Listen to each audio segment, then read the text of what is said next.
In this Roma camp on the outskirts of Paris, there's a sense of urgency. This man explains that his wife and children have been summoned by the town prefect.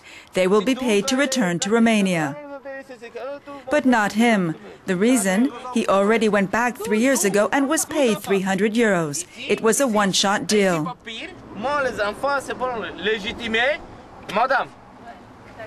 The camp is set to be demolished in October. I've got no money. Look how I live here. I've got no money to live on. I want to leave with my children, but not now. Though the police might force us. We were over there. We moved. Not once, 10 times, 20, 30 times. Where can I go now? I go there. I go there. Even if it's only 50 or 100 kilometers, they chase us on. The order came from the President, Sarkozy. While these people are Roma, they are Romanians and thus EU citizens. They've come here to find work, but with little luck.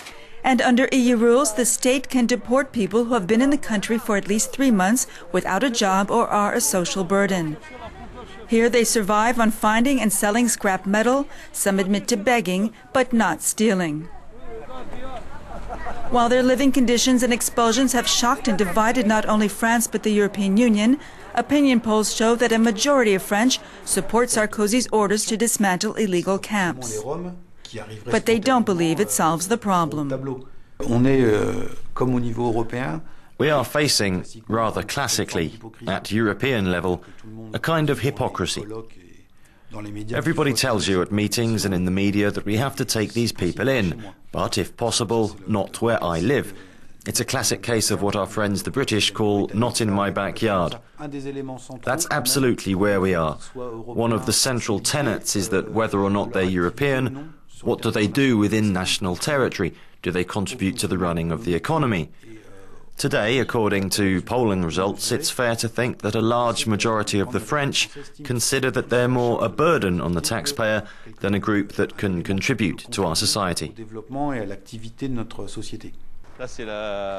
Christophe Auger heads a low-income housing association in the deprived neighborhoods of Paris. Here he takes us on a tour of what is seen as a solution to the illegal camps of the Roma people, so-called villages of insertion. Either they're having a nap or they're out. It's Tuesday and the children are at school and most of the parents have left to work. This site here is a basic reception base, emergency housing to get people out of shantytown conditions, to stand on their own feet, look for jobs, get an income and so on. Apart from this one, 6 others have opened in the departmental area. So today, 750 people are being put up in this sort of place. Contributing to the economy, being an asset rather than a burden. A key message behind this type of village, one solution to help integrate France's estimated 15,000 Roma people from Romania and Bulgaria. But the rules are strict. Applications are scrutinized, an extended family can visit but not stay. This man lived 5 years in illegal camps before coming here. Today he works as a gardener. His papers are in order. He's thankful to France, but not to Romania. The president of Romania hasn't provided work. He doesn't give out houses or schools for the children. That's why all the Roma come to France. Not just France, but everywhere, to Belgium, Spain, everywhere. While this project is seen as successful, it's costly. Rent alone is 300,000 euros per year. The majority of the village is financed by the local municipality. Absent, Auger says, is Europe. For a long time, we associations have been calling for stronger action on the part of the European Union towards these people to deal with the problem of shantytown. We know there are large funds set up aimed at the countries of origin, notably Romania and Bulgaria, but which are not accessible in the other European countries. For Saimir Mile, an Albanian Roma who's lived in France for 15 years, looking for Europe for help, well, doesn't help.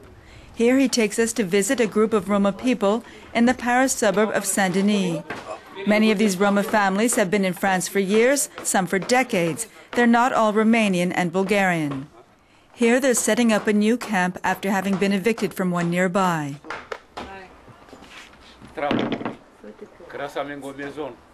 Saimir heads an association called the Voice of the Roma People, a voice, he says, which is still ignored.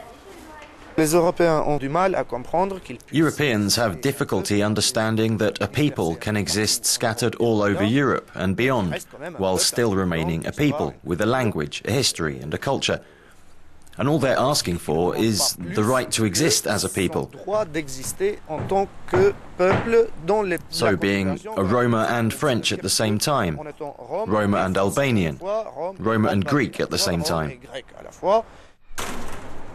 The right to exist as a Roma in Europe, a right Alexandre Romanes agrees with. He's a French Roma but prefers the word gypsy. His traveling circus is based in Paris during the winter. He says that Sarkozy's policy on Roma camps has made him and his family a target for those who won't accept or understand their way of life. These caravans used to be red and yellow. Now we've redone them green, like my grandfather's caravans. Gypsy caravans, the wooden ones pulled by horses, we call verdines, because they were painted green to blend into the countryside. When things got too hot, we went into the woods with our horses and went largely unnoticed. I've gone back to that color of my grandfather's caravans because they're throwing stones at us now. They won't serve my wife at the pharmacy. We get into a taxi and the driver does 100 meters and tells us to get out. I don't take gypsies. Almost every day someone leaves rubble and rubbish in front of our door, and there's the stones. Even the circus big top, the next one's going to be green. There are an estimated 12 million Roma people in Europe. Their role and their fate will be a top priority at an EU conference in Bucharest this month.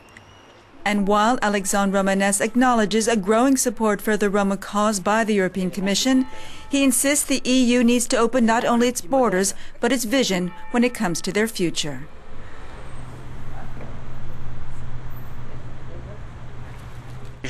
I think there has to be a kind of European passport for the Gitane and Tsigane to allow us to move around normally without all these administrative complications and keep out notices we have today. If we really want to do something for those that are called the Roma community, I never say Roma, I say Gypsies, Tziganes. If we really want to have an impact, that's what has to happen. And it's not true that there would be 500,000 Tziganes tomorrow if the border were opened up completely. That's false. We'll move. We'll go everywhere in the world because that's what we've always done.